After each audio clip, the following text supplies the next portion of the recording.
spot and the bottle. Yeah? All right.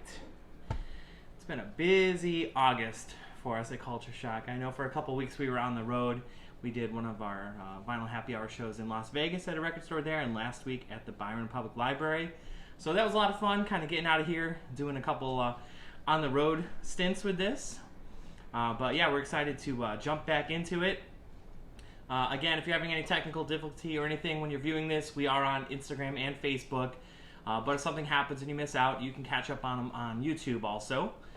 Just let us know if you're watching tonight here. Please leave a comment or say something about the show for us, please. Lauren's here behind the cameras too, checking out all of the live comments. But if you're watching this on a replay or later, go ahead and just leave an R for a repeat, or let us know that you caught it on a repeat. We'd like to know. See what's working for everyone. But there's a lot of releases this week. Our order for Friday releases was huge. So that is part of the reason we are doing this. So if you're all ready to go, I have so many cool things to show you, and I want to get to my tasty beverage. So I'm Skylar from Culture Shock Clothing and Records here in Rockford, Illinois. This is our Vinyl Happy Hour web series, video, live video, all that good stuff. And we are discussing different records every week, usually about 5 records. I have a couple extra tonight for some gems or some goodies. But we're kind of helping decipher some of the new reissues coming out and finding some of the older or overlooked artists and featuring a bunch of different things every week and having a drink because it is Vinyl Happy Hour. So we're featuring usually a craft bourbon or something like that. But we're trying to help you find out what's going on in the new release world and all the stuff coming in on Fridays to our store so you can feel a little more educated and in the know about these new releases coming out. So join us every Thursday night for our live Vinyl Happy Hour videos. Tonight, I got into a drink. I know I already had this one a few weeks ago, but it's so darn good. Typically, I drink my bourbon neat. This is from Whiskey Acres right here in Dekalb, Illinois. We got to go down there and check out their farm and their distillery a couple years ago. At the time, they didn't have bourbon, so we were drinking some of their kind of like their white whiskey, their younger whiskey, and vodka, which was really good too. But this was all in the barrels, like had to be aged. Usually a good bourbon takes around 4 years or longer to get that right flavor and right aging in the barrels. I usually drink mine neat, which means just plain, straight, room temperature in a glass, no mixing, no ice, nothing like that. But it's really warm and humid. We've had one heck of a hot August. So I wanted to chill it down just a little bit, so I have some whiskey stones in here. What these are is they are like a stone, much different than ice though in your drink, although it does cool it down a few degrees below room temp. You're not going to get it really cold, which can actually change the flavor, make it taste different if it's too cold. That's why usually people, when they taste the barrels to make sure they're good to go, they're at that barrel temperature, you know, or at a room temperature. That's when the flavors are really the richest. But I do want it a little chilled because it's so warm, feel a little more refreshing. But with these whiskey stones, which we actually have at Culture Shock, we do a lot more than just records and stuff. We have housewares and drinkwares and clothing and all sorts of other great items. These are from Trixie and Milo, a brand that we carry that does really cool flasks, shot glasses, and they do these whiskey stones too, and they come in the red jasper and the white jade, but it's really nice to cool your drink down just a little bit. Keeps that great flavor, but cools it down just enough to give it a little more refreshing, especially if you don't like things too warm. So I recommend trying some whiskey stones if you're still trying to figure out the best way for your whiskeys or bourbons. My first release I'd like to talk about tonight for Vinyl Happy Hour is actually a slew of releases. Where are they all at? It's from Alkaline Trio, one of my favorite punk bands of modern years. They have a whole series of this. They call it The Past Live. A few years ago, at the Metro in Chicago, they recorded 6 of their albums live. I've never heard of another band doing that. 6 nights in a row, they recorded an entire album, 6 different albums. They are finally getting issued on vinyl. This is Good Morning. As you can see, whatever color the jacket is pretty much the color of the vinyl. This is like a limited indie store release. I don't know how limited they are, so I don't know if it's 1,000 copies or not. It's not numbered. But each release does give you the full lyrics also. Get a full lyric sheet and different color vinyl of each release. This is Agony and Irony. Again, yellow color vinyl. You get all the lyrics. This one I think has the cross. So we'll just show these off. All 6 of them drop tomorrow. From Here to Infirmary, Past Live, Goddammit, This Addiction, and My Shame Is True. So each one's on different color vinyl, so really cool to see Alkaline Trio finally getting that out. I know there's been some 7-inch singles, and somewhere maybe on the internet around their tour only you could buy the box set, which was very expensive, of all of these. So now they are finally available individually, so check those out. We'll have those at Culture Shock tomorrow for our new Friday releases. My next release goes way back when, to like 67 or so. This band, the Deviants, a UK band, kind of considered a proto-punk band, kind of the beginnings of punk, even though it's years ahead of punk. They're more of a psychedelic heavy rock band. This album is their first one from 67. This album's kind of R&B bluesy in a way, like Rolling Stones was. They kind of were doing similar sound to some of the other UK bands of the 60s, but it's way different, it's way weirder. It has some kind of trancey, repetitive parts. They have some kind of smart alecky, weird, crazy lyrics on some songs, almost like Frank Zappa or something. But they have a heaviness, something that you would find from like the Stooges or something like that. Again, this is 67. This would be probably 10 years before punk really took off. But this has finally been reissued. Originals are quite rare. It's a big old fold-out poster, very comic book looking, for the record jacket. And then it's got liner notes from famous music critic John Peel, who had a radio show. And the record is on clear vinyl. Originals of this are usually 100 and up, maybe up to 200 even. Luckily, this has been reissued, so you can find it with all its original artwork. Definitely worth checking out the Deviants, though. Cool experimental band. They actually have a lot of connections with other bands. Members of their bands, or they worked with people from the Pink Fairies, Motorhead, Hawkwind, and the Pretty Things. So a lot of garage rock, psychedelic rock bands. But they were just really bizarre, really weird. And I think even though they had somewhat more of that English rock sound and R&B sound, they were just weird enough and smart, enough to make it more influential to future metal and future punk bands. So that's why they're kind of considered the beginnings of some of that sound of music. This is just a reissue of their second album, Disposable. But yeah, it's great to see these kind of more obscure artists getting reissued. My next one's a super weird one. This is Claudio Simonetti's Goblin band doing a reworking of the music of the zombie movie Dawn of the Dead, George Romero classic. So this is the 40th anniversary of this album, or this movie, I should say. But what his band did, Goblin, they're like, if you don't know them, you've probably heard them because they've been on like a couple dozen classic horror movies and zombie movies and just really strange movies. They're an Italian prog rock band. Lots of synthesizers, lots of weird stuff.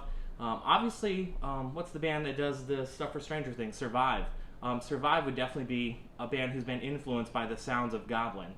But what's really cool about this, Dawn of the Dead, is it's a reimagining of the music they did for the original movie. So they've played this music live and tours, so they've kind of changed it up and done a new set list for the soundtrack. And it is on color vinyl, so you get the Dawn of the Dead soundtrack on color vinyl, and it comes with, they call it a poster, but it's really more like just an insert. Kind of looks more like a comic book poster. And there's some really cool photos of their old shows and some things like that. But that's a really cool release, a really weird release. So second that if you guys like soundtracks too. It's definitely what makes a good movie for me. Kind of keeping in a darker theme here. This is an album from the band Lucifer. If you didn't know better, you might think this is a band from the 70s or something, because they have a very old sound. But it's actually a brand new album, a brand new release from the Swedish rock band.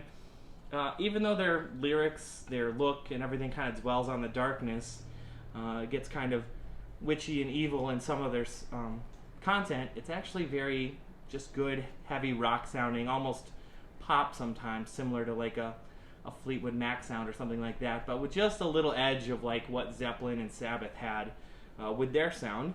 But this is a really cool release, and of course we've got some extras that come along with it. It's cool to see when a record throws in some extra goodies for you. It comes with the CD inside also. You've got all the lyrics, and this is the limited import version on clear vinyl. But these guys draw a lot of influences. One of the guitarists here in the band, he's also been in the band Helicopters, Swedish garage rock band. But another huge influence for them, especially having the female vocals, is a band that's not very well known, and I consider them to be one of my holy grails because the albums from this band Coven are pretty rare, pretty obscure. They're a US band from the 60s and 70s. I'll just show off a couple of their albums I have here in my personal collection. This is a great one too. This has Tin Soldier, which was very well known in some soundtracks. And that was their second album. This is their third album, Blood in the Snow. As you can see, kind of very cool dark artwork. Inside this gatefold, it shows a picture of them lying in a circle with what looks like a puddle of blood or something like that. Not super heavy. They're psychedelic rock, but really eerie female vocals. And that's who Lucifer really cites as a huge influence. But for my Holy Grail, I think right now I'm going to show off a copy I found quite a few years ago of Coven. This is their very first album. And this was pretty bizarre at the time. It came out in '69. This is called Witchcraft Destroys Minds and Reaps Souls. And you can see some sort of a black mass thing going on in the back. I mean, for '69, this was pretty heavy music, pretty heavy psychedelic sound with, you know, great guitar and heavy drums and very eerie female vocals. It looks like some sort of an eerie black mass going on inside this really cool gatefold. It's got all the lyrics and all the dark signs of witchcraft or something like that, but it's really not that dark of an album. It just sounds like a good heavy psychedelic rock album. So yeah, that's my Holy Grail. But I want to show you a new Holy Grail that's coming out. It's a box set of some super duper obscure stuff, and this kind of ties back to the band Deviants we were talking about earlier. This is called A Kaleidoscope of Sounds, Psychedelic and Freakbeat Masterpieces. Limited numbered box set. This is number 822. This has 7 different 7-inch records in it, but each of those 7 records has 2 different songs from 2 different bands, and this is all from roughly 65 to 69. Freakbeat is just considered to be another genre of music, kind of like more obscure psychedelic and garage rock bands. That whole scene, it kind of falls between the mod rock, which took over after the R&B and blues rock, and a little bit before the hippie rock and stuff that took over in England. So it's that little sweet spot of garage rock and psychedelic and experimental bands. But these little labels didn't press many of these records. They were signing bands left and right. This has got stuff from Decca, Duran, Fontana, Mercury Records, and Polydor. A lot of these bands were seeking the next Beatles or something like that because they were doing all these 45s for these different bands, hoping they would blow up. And they signed a rampant amount of bands. Very few of them ever went anywhere, but the 45s which they recorded and put out were usually in small quantities. They wanted to see how they would do, and they are quite rare. There is a band on here, oh, which one is it? Dekalb, called Baby, Your Phrasing is Bad. The band Dekalb, by this band Caleb Kwai, he was an African English person who had a couple garage rock bands. It's a cool psychedelic album. It's got some organ, it's got some kind of backwards guitar loops in it. But he was in a band called Bluesology with Reggie Dwight was his name. He went on to change his name to be Elton John. So what's really cool is that one of these 45s has a mid-60s Elton John playing organ on this unknown psychedelic 45. Originals of it sell anywhere from $2,000 to $3,000. So it's extremely rare. Obviously that's why this box set's so cool, because this might be the only way to get it. These have never, I think all 14 of these songs have never been officially reissued since they originally came out in the 60s. So they call it 14 super rare and collectible masterpieces, and it comes with a little booklet and a download so you can have the digital copies of these, which can be hard to find even that. But there's a few other 45s on here that are just really cool psychedelic tunes, just some really rare stuff. Another thing to note is Phil Smee, the guy who put this collection together, he was what do you call it, like a song critic for many years, and he started another label called Rubble, and that was kind of like Psych compilations and punk compilations and things like that. So he's done things before, issuing different compilations together of rare artists. It's just such a cool time for vinyl, and that's kind of one of the reasons we're doing this, to show you that not only are there really great new artists coming out every week with vinyl, and not only can you dig and find old artists, but the old artists that are too hard to find or aren't in your area, if you check out your local record store, check out some of these releases, you might discover some totally unheard rarity or some other interesting piece like that. Oh yeah, there was another one. Another cool thing about this is one of the bands, I've only known about a couple of these bands before, the Open Mind I've heard of, and Fleur de Lis. But I think the band The Fairy Tale has Ronnie Wood in it. That's his first band before he went on to be famous for playing with the Rolling Stones. So it's got a couple really major guys on these albums, or the 45s, I mean, that were really rare and really expensive. So I can't wait to check out. I've only heard a few of the songs, and they were really cool, really trippy. So yeah, I've got a lot of records to listen to, and I'd like to hear the whole Alkaline series too, live. I've only seen them live once. It was a really great show. So that's one of my favorite bands, and they're from the Chicago area from the 90s. It's cool that they're still together. And I'd like to hear some more of those records live now, since I didn't get to see many of their shows. So anyway, let us know what you've been listening to. Drop us some comments, please. Let us know if there's anything piques your interest here in our show tonight. Again, you can go back and find our other episodes on YouTube. If you've been missing out on those, just check out our Vinyl Happy Hour. I think tomorrow night also we have some other vinyl-related thing. We're actually going to be spinning records down at Pigmine's Brewery in McChesney Park, right? McChesney Park. I get the Loves Park one mixed up sometimes, but it's in McChesney Park. So come hang out with us. That's tomorrow night, Friday, from 7 to 10. And otherwise, come in and check out our store and enjoy some records with us. Until then, cheers.